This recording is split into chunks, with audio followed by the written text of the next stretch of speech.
जय जगन्नाथ जय श्रीराम जय गोमाता।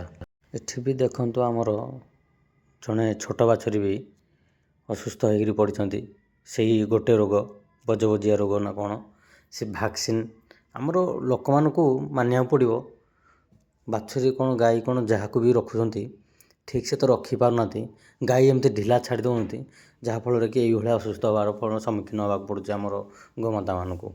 तो एमाने जदि बांधिकी रखते ठीक टाइम रे वैक्सीन भी दे पारे डॉक्टर आमर दे पारते किंतु एमाने जो ढिला छाड़ दौती गाई की रखुना घरे बांधुना किसी ताफल आमर परिवेश भी बहुत प्रदूषण खराब होची।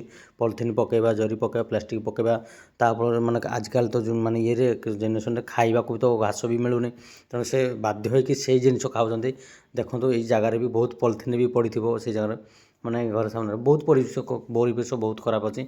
आम कंटाक्ट नंबर माने फोन कॉल आम पाई आम या देखापी आसलु तार ट्रिटमेंट भी करूँ ता सेवा करूँ किंतु हेले किछि लाभ ना। ये जो रोगर मेडिसिन भी आज जाके मिल पाने जहाँकि मेडिसिन देले भी भल हो पार। देखा जाओ कौन हो सरकार तरफ।